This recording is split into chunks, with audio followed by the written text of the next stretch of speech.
ദേശീയപാതകളുടെ വീതി 45 മീറ്ററായി വർദ്ധിപ്പിക്കുമെന്ന് മുഖ്യമന്ത്രി പിണറായി വിജയൻ. ഇതുമായി ബന്ധപ്പെട്ട് പുനരധിവാസ പാക്കേജ് തയ്യാറാക്കും. ദേശീയപാത വികസനവുമായി ബന്ധപ്പെട്ട് ഇനി ചർച്ചകളില്ലെന്നും മുഖ്യമന്ത്രി കോഴിക്കോട് പറഞ്ഞു. 45 മീറ്റർ എന്നത് സർവകക്ഷി യോഗം തീരുമാനിച്ചിട്ടുള്ളതാണ്. ഇനി അതുമായി ബന്ധപ്പെട്ട് കൂടുതൽ ചർച്ച നമ്മൾ നടത്തിയിട്ട് കാര്യമില്ല. കാരണം നാഷണൽ ഹൈവേയുടെ വികസനവുമായി ബന്ധപ്പെട്ട് 45 മീറ്റർ എന്നത് കേരളത്തിൻ്റെ പ്രത്യേകത വെച്ചുകൊണ്ട് കേന്ദ്ര ഗവൺമെൻറ് സമ്മതിച്ചിരിക്കുകയാണ്, നാഷണൽ ഹൈവേ അതോറിറ്റിയും സമ്മതിച്ചിരിക്കുകയാണ്. അങ്ങനെ വരുമ്പോൾ ആ 45 മീറ്റർ സ്ഥലം നമുക്ക് എടുക്കാൻ കഴിയുന്നു. എടുക്കുമ്പോഴുള്ള പ്രശ്നങ്ങളുണ്ടാവും. ആ സൈഡിൽ കച്ചവടം നടത്തുന്നവരുണ്ടാവും, അവിടെ താമസിക്കുന്നവരുണ്ടാവും, അവിടുത്തെ ഭൂമി ജീവിതോപാധിയായി കാണുന്നവരുണ്ടാവും. അങ്ങനെയെല്ലാം ഉള്ളവരുടെ പ്രശ്നങ്ങൾ പരിഹരിക്കാനുള്ള സമഗ്രമായൊരു പാക്കേജ് വേണം. 2 ദിവസത്തെ EMSന്റെ ലോകം ദേശീയ സെമിനാറിന് മലപ്പുറം മഞ്ചേരിയിൽ തുടക്കമായി.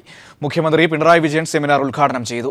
വർഗീയ ശക്തികൾ മറയില്ലാതെ അഴിഞ്ഞാടുന്ന കാലത്ത് ജാഗ്രതയോടെ ഇരിക്കണമെന്നും കേരളത്തിലെ ഒരു വിദ്യാഭ്യാസ സ്ഥാപനവും റിയൽ എസ്റ്റേറ്റ് താൽപര്യങ്ങൾക്ക് വിട്ടുകൊടുക്കില്ലെന്നും പിണറായി വിജയൻ പറഞ്ഞു.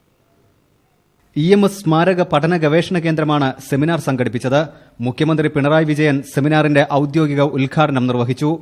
RSS ആണ് കേന്ദ്രം ഭരിക്കുന്നതെന്നും ഭാരതീയമായ ഒരു പൈതൃകവും BJP പിന്തുടരുന്നില്ലെന്നും പിണറായി വിജയൻ പറഞ്ഞു. കോൺഗ്രസ് മതേതരമെന്ന് അവകാശപ്പെട്ടാൽ മാത്രം പോരെന്നും വർഗീയതയെ ചെറുക്കാനുള്ള കരുത്ത് വേണമെന്നും പിണറായി ഓർമ്മിപ്പിച്ചു. കേരളത്തിലെ ഒരു വിദ്യാഭ്യാസ സ്ഥാപനവും റിയൽ എസ്റ്റേറ്റ് താൽപര്യങ്ങൾക്ക് വിട്ടുകൊടുക്കില്ലെന്നും മുഖ്യമന്ത്രി പറഞ്ഞു.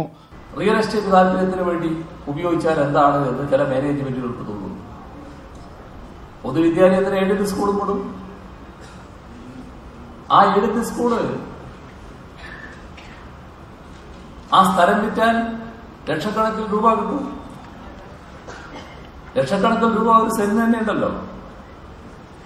അപ്പൊ റിയൽ എസ്റ്റേറ്റ് താല്പര്യം വരികയാണ്. ഇവിടെയാണ് ഇപ്പോൾ സംസ്ഥാന ഗവൺമെന്റ് ഒരിടപെടൽ നടത്തുന്നത്.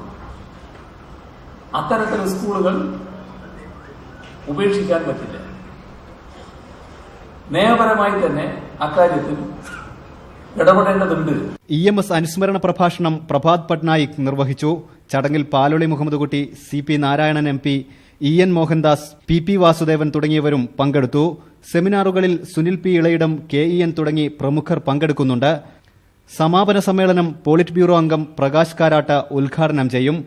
News bureau, Malappuram. CPIM മന്ത്രിമാർക്ക് പാർട്ടി നേതൃത്വം മാർഗനിർദ്ദേശങ്ങൾ നൽകിയെന്ന് കോടിയേരി ബാലകൃഷ്ണൻ. മന്ത്രിമാർ ജനങ്ങൾക്കൊപ്പം നിന്ന് പ്രവർത്തിക്കണം. പാർട്ടി അധികാര കേന്ദ്രമായി മാറില്ല. വർഗീയതയെ ശക്തമായി നേരിടും. LDFനെ പിന്തുണച്ചതുകൊണ്ടാണ് കാന്തപുരത്തെ ലീഗ് ഭീഷണിപ്പെടുത്തിയതെന്നും കോടിയേരി പറഞ്ഞു. 2 ദിവസമായി ചേർന്ന CPIM സംസ്ഥാന കമ്മിറ്റി യോഗ തീരുമാനങ്ങൾ വിശദീകരിക്കുകയായിരുന്നു കോടിയേരി ബാലകൃഷ്ണൻ. പാർട്ടി ഒരു അധികാര കേന്ദ്രമാവുന്ന അവസ്ഥയുണ്ടാവരുത്. ജനങ്ങളുമായി ബന്ധപ്പെട്ടാണ് പാർട്ടി ഘടകങ്ങൾ പ്രവർത്തിക്കേണ്ടത്. ഇന്ന് അധികാരം സ്ഥാനത്താണ് ഇടതുപക്ഷ മുന്നണി എന്നതുകൊണ്ട് വന്നുചേരാനിടയുള്ള ചില പ്രശ്നങ്ങളിൽ ചില കരുതലുണ്ടാവണം. പാർട്ടി ഒരു അധികാര കേന്ദ്രമായി മാറാൻ പാടില്ല. പാർട്ടി ശ്രദ്ധിക്കേണ്ടുന്ന പ്രധാനപ്പെട്ട കാര്യം ജനങ്ങളുമായുള്ള ബന്ധം കൂടുതൽ ശക്തിപ്പെടുത്തുകയാണ്. മന്ത്രിമാർക്കുള്ള പെരുമാറ്റച്ചട്ടവും സംസ്ഥാന കമ്മിറ്റി ചർച്ച ചെയ്ത് കൈക്കണ്ടു. മന്ത്രിമാരുടെ പ്രവർത്തനം ജനങ്ങളുടെ ഓഡിറ്റിന് വിധേയമാണെന്ന് മന്ത്രിമാർ ഓർക്കണം. LDF മന്ത്രിമാർ ഒന്നിച്ചു നിൽക്കണം. നയതീരുമാനങ്ങൾ ചർച്ച ചെയ്ത് മാത്രമേ പ്രഖ്യാപിക്കാൻ പാടുള്ളൂ. ജനങ്ങളിൽ നിന്ന് മന്ത്രിമാർ അകന്നു പോവാൻ പാടില്ല. LDF 3ാം സ്ഥാനത്ത് പോയ മണ്ഡലങ്ങളിൽ പാർട്ടി പരിശോധന നടത്തും. LDFനെ സഹായിച്ചതിന്റെ പേരിൽ കാന്തപുരത്തെ ലീഗ് ഭീഷണിപ്പെടുത്തുന്നു. കോൺഗ്രസുകാർ ജയിലിൽ പോകാൻ തയ്യാറാണെന്ന AK ആന്റണിയുടെ പ്രസ്താവന പ്രതിപക്ഷം നിയമവിരുദ്ധ പ്രവർത്തനം നടത്താൻ പോകുന്നു എന്നതിന്റെ സൂചനയാണെന്നും കോടിയേരി ആരോപിച്ചു. CPIMന്റെ അംഗസംഖ്യ 4,49,434 ഉയർന്നുവെന്നും കോടിയേരി വാർത്താസമ്മേളനത്തിൽ വ്യക്തമാക്കി. S. ജീവൻകുമാർ, തിരുവനന്തപുരം. പുതിയ സർക്കാരിന്റെ നടപടികൾ ശുഭസൂചകമെന്ന് VS അച്യുതാനന്ദൻ. ഉമ്മൻചാണ്ടി ഭരണ സംവിധാനത്തെ EGN തൊഴുത്താക്കി മാറ്റി. അത് കഴുകി വൃത്തിയാക്കി മാറ്റുകയാണ് പുതിയ സർക്കാർ. 2 ആഴ്ചത്തെ ഭരണ നടപടികൾ ഇതിന് തെളിവാണെന്നും VS പറഞ്ഞു.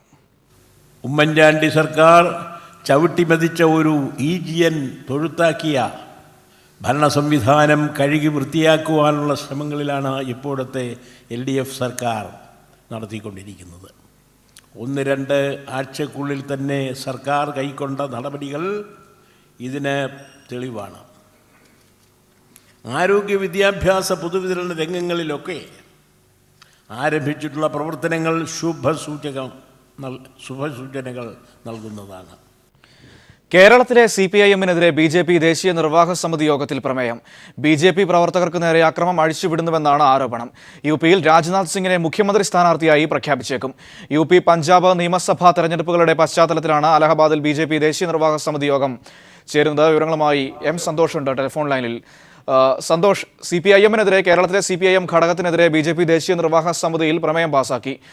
BJP പ്രവർത്തകരെ ആക്രമിക്കുന്നുവെന്ന് ആരോപിച്ചാണ് പ്രമേയം കേരള ഘടകം അവിടെ കൊണ്ടുവന്നിരിക്കുന്നത്. ഈ പ്രമേയം നിർവാഹക സമിതിയിൽ അവതരിപ്പിച്ചോ? നിർവാഹക സമിതി യോഗം ഇപ്പോഴെങ്ങനെയാണ് പുരോഗമിക്കുന്നത്? മനു, ദേശീയ നിർവാഹക സമിതി യോഗത്തിന് മുന്നോടിയായി ചേർന്ന ദേശീയ ഭാരവാഹികളുടെ യോഗമാണ് കരട് പ്രമേയത്തിന് അംഗീകാരം നൽകിയത്. കേരളത്തിലെ CPIM-നെതിരെ രൂക്ഷമായ വിമർശനമാണ് പ്രമേയത്തിലുള്ളത്. കേരളത്തിൽ BJP RSS പ്രവർത്തകർക്ക് നേരെ വ്യാപക അക്രമമാണ് CPIM അഴിച്ചുവിടുന്നതെന്ന് പ്രമേയം കുറ്റപ്പെടുത്തുന്നു. ഇത്തരം സാഹചര്യത്തിലും നിയമസഭാ തിരഞ്ഞെടുപ്പിൽ ശക്തമായ സാന്നിധ്യമായി മാറാൻ BJP-ക്കായെന്നും പ്രമേയം പറയുന്നു. 2019 ലോക്സഭാ തിരഞ്ഞെടുപ്പ് ലക്ഷ്യം വെച്ച് പ്രവർത്തിക്കേണ്ട സമയമായെന്ന് ഭാരവാഹി യോഗത്തിൽ പ്രധാനമന്ത്രി നരേന്ദ്രമോദി പറഞ്ഞു. കേന്ദ്ര സർക്കാരിന്റെ ഭരണ നേട്ടങ്ങൾ ജനങ്ങളിലേക്ക് എത്തിക്കുന്നതിൽ ശ്രദ്ധ കേന്ദ്രീകരിക്കണമെന്നും മോദി സൂചിപ്പിക്കുകയുണ്ടായി. നിർവാഹക സമിതി യോഗം ദേശീയ അധ്യക്ഷൻ അമിത്ഷായാണ് ഉദ്ഘാടനം ചെയ്തത്. അടുത്ത വർഷം നടക്കാനിരിക്കുന്ന ഉത്തർപ്രദേശ്, പഞ്ചാബ് നിയമസഭാ തെരഞ്ഞെടുപ്പ് തന്ത്രങ്ങൾക്ക് യോഗം രൂപം നൽകും. അതോടൊപ്പം തന്നെ ഉത്തർപ്രദേശിലെ മുഖ്യമന്ത്രി സ്ഥാനാർത്ഥി ആരാകണമെന്ന കാര്യത്തിലും ഈ യോഗത്തിൽ തീരുമാനമുണ്ടായേക്കും എന്നാണ് അറിയാൻ കഴിയുന്നത്. കേന്ദ്ര ആഭ്യന്തരമന്ത്രി രാജ്നാഥ് സിംഗിനെ മുഖ്യമന്ത്രി സ്ഥാനാർത്ഥിയായി ഉയർത്തിക്കാട്ടണം എന്നാണ് ഭൂരിപക്ഷത്തിന്റെയും അഭിപ്രായം. 5 സംസ്ഥാനങ്ങളിലെ നിയമസഭാ തെരഞ്ഞെടുപ്പ് ഫലം വിലയിരുത്തൽ, കേന്ദ്ര സർക്കാർ പദ്ധതികളുടെ പ്രചരണം, പുതിയ ഭാരവാഹികളെ നിശ്ചയിക്കൽ തുടങ്ങിയവയാണ് യോഗത്തിന്റെ മറ്റ് അജണ്ടകൾ. അതേസമയം മുതിർന്ന നേതാവ് മുരളി മനോഹർ ജോഷിയെ നിർവാഹക സമിതി യോഗത്തിലേക്ക് ക്ഷണിക്കാത്തതിൽ പ്രതിഷേധിച്ച് ഒരു വിഭാഗം രംഗത്തെത്തുകയും ചെയ്തിട്ടുണ്ട്. സമ്മേളന വേദിക്ക് സമീപം ജോഷി അനുകൂലികൾ മുദ്രാവാക്യം വിളിക്കുകയും പോസ്റ്ററുകൾ സ്ഥാപിക്കുകയും ചെയ്തിട്ടുണ്ട്. മനു, ശരി, M. സന്തോഷാണ് വിവരങ്ങൾ നൽകിയത്. ഗ്രൂപ്പ് അതിപ്രസരമില്ലാത്ത പുനഃസംഘടന നടത്തുമെന്ന് KPCC അധ്യക്ഷൻ VM സുധീരൻ ഹൈക്കമാൻഡുമായുള്ള കൂടിക്കാഴ്ചയ്ക്ക് ശേഷം ദില്ലിയിൽ പറഞ്ഞു. പുനഃസംഘടനയ്ക്കായി നേരത്തെ രൂപീകരിച്ച സമിതിക്ക് ഇനി പ്രസക്തിയില്ലെന്നും സുധീരൻ പറഞ്ഞു. UDF ചെയർമാൻ സ്ഥാനം സംബന്ധിച്ച അന്തിമ തീരുമാനം ഹൈക്കമാൻഡ് കൈക്കൊള്ളുമെന്നും KPCC അധ്യക്ഷൻ വ്യക്തമാക്കി.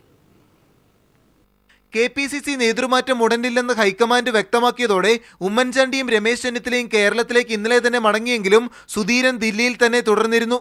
ഇന്ന് ഹൈക്കമാൻഡുമായി VM സുധീരൻ നടത്തിയ കൂടിക്കാഴ്ചയിൽ പാർട്ടിയെ പുനരുജ്ജീവിപ്പിക്കാനുള്ള ഏകമാർഗം ഗ്രൂപ്പ് അതിപ്രസരം ഒഴിവാക്കുകയാണെന്ന് സുധീരൻ വ്യക്തമാക്കി.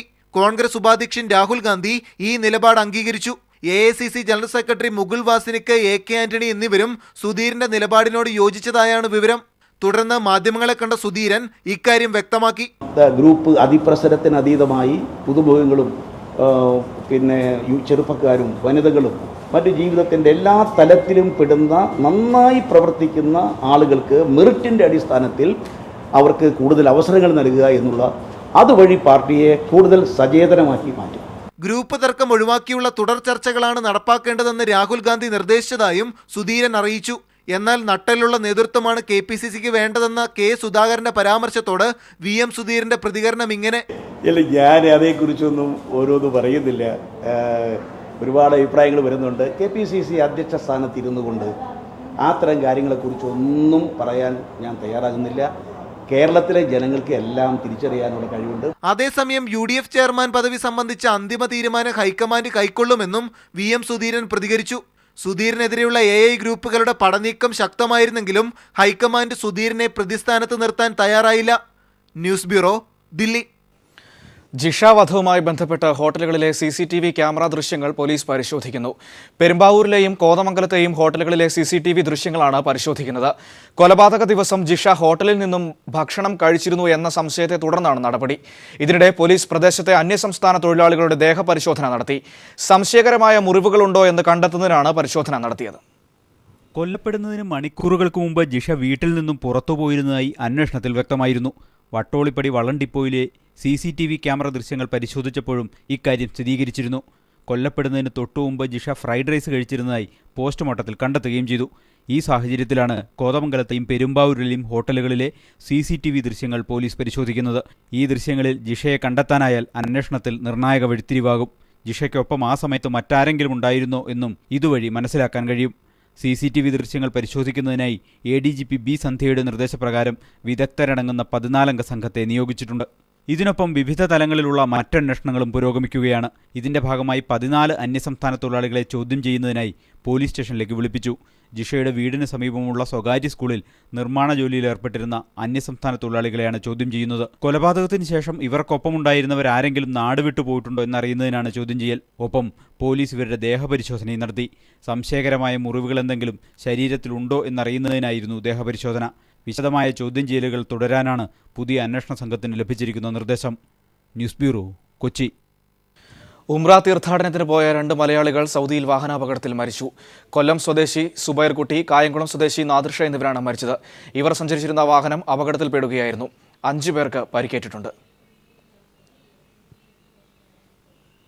തെരുവ് നായയുടെ ആക്രമണത്തിൽ പരിക്കേറ്റ് ചികിത്സയിലായിരുന്ന ദേവാനന്ദ് മമ്മൂട്ടിയെ കാണാനെത്തി. തുടർ ചികിത്സയ്ക്ക് ദേവാനന്ദിനെ സഹായിച്ചത് മമ്മൂട്ടിയായിരുന്നു.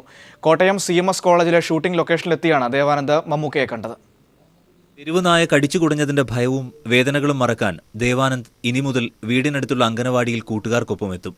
വേദനയിൽ കൂട്ടായി നിന്ന പ്രിയപ്പെട്ട മമ്മൂക്കയെ കാണാനും ആദ്യമായി അംഗൻവാടിയിലേക്ക് പോകുന്നതിന്റെ വിശേഷം അറിയിക്കാനും അവൻ കോട്ടയത്തെത്തി. ആ സന്തോഷം പങ്കുവയ്ക്കാൻ ദേവാനന്ദും കുടുംബവും എത്തുന്നുവെന്നറിഞ്ഞ് ബാഗും സമ്മാനങ്ങളും മമ്മൂട്ടി കരുതി വെച്ചിരുന്നു. ദേവാനന്ദിനെ എടുത്ത് വിശേഷങ്ങൾ തിരക്കി സമ്മാനങ്ങളും നൽകിയാണ് അദ്ദേഹം യാത്രയാക്കിയത്. മമ്മൂട്ടിക്ക് നോമ്പ് തുറക്കാനുള്ള വിഭവങ്ങളുമായാണ് ദേവാനന്ദും അമ്മയും അച്ഛനും സഹോദരിയും എത്തിയത്.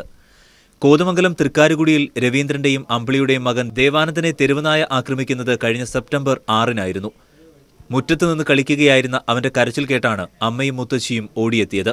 ഇടത് കണ്ണിന്റെ മേൽപോളയും വലത് കണ്ണിന്റെ താഴത്തെ പോളയും തെരുവുനായുടെ കടിയേറ്റ് അടർന്നു തൂങ്ങി അറ്റുപോകുന്ന നിലയിലായിരുന്നു.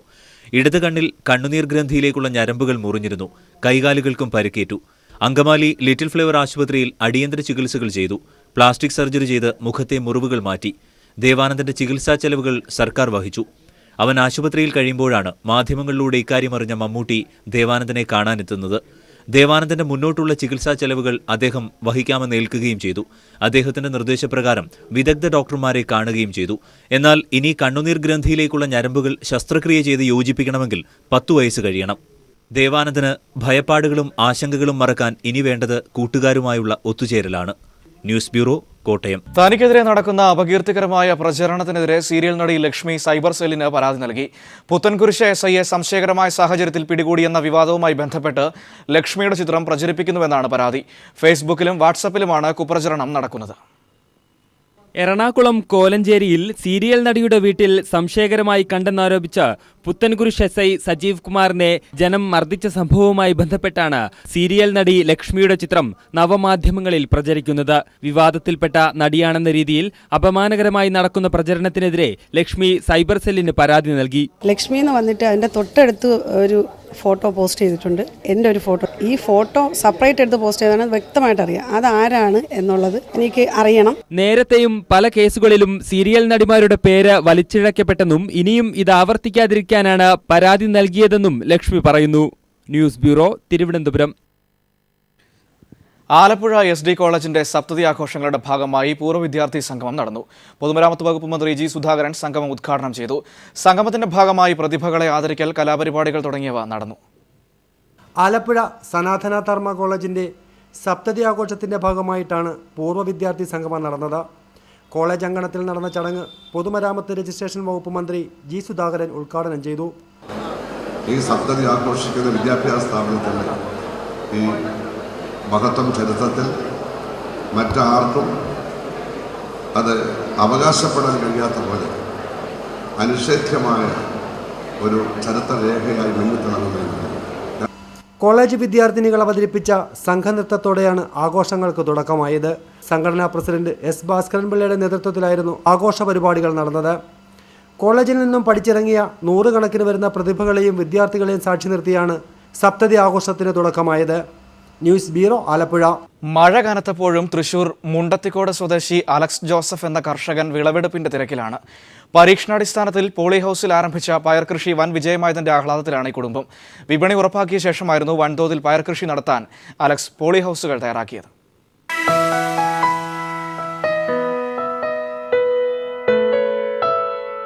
പുരയിടത്തിൽ 500 സ്ക്വയർ മീറ്ററിൽ തയ്യാറാക്കിയ പോളി ഹൗസിലാണ് അലക്സ് ജോസഫ് പയർ കൃഷി ഇറക്കിയത്. നട്ടുനനയ്ക്കാനും ചെടികളെ പരിപാലിക്കാനും സഹധർമ്മിണിക്കൊപ്പം മകൻ 5 വയസ്സുകാരൻ ജോസഫും ഒപ്പം ചേർന്നു. ജോസഫിന്റെ കുരുന്നു മനസ്സിൽ കൃഷിയോടുള്ള താല്പര്യം വളർന്നതിനൊപ്പം പയർച്ചെടികളും വളർന്ന് പന്തലിച്ചു. വിളവെടുക്കാറായതോടെ തോട്ടത്തിലെ ജോലികളിലെല്ലാം അച്ഛനെ സഹായിക്കാൻ ഈ കുസൃതിക്കുട്ടനും ഏറെ ഉത്സാഹമാണ്. പോളി ഹൗസ് രീതിയിൽ സാധാരണയിലധികം വിളവ് ലഭിക്കുമെന്ന ഈ കർഷകന്റെ അനുഭവം. പ്രധാനമായിട്ടും കീടങ്ങളുടെ ഉപദ്രവങ്ങൾ വളരെ കുറവാണ്. ആൻറ്റിവൈറസ് നെറ്റ് കടന്നിട്ട് ഒരു സാധനങ്ങൾക്ക് സാധാരണ കടക്കാൻ പറ്റില്ല. അപ്പോൾ വിഷം തളിക്കേണ്ട ആവശ്യം വരുന്നില്ല. ഗ്രീൻ മൈത്രി എന്ന പേരിൽ കർഷകർക്ക് പ്രചോദനം നൽകുന്ന പെരിങ്ങണ്ടിയൂർ സർവീസ് സഹകരണ ബാങ്കിന്റെ സൂപ്പർ മാർക്കറ്റിലേക്കാണ് വിളവ് നൽകുന്നത്. News bureau, Thrissur.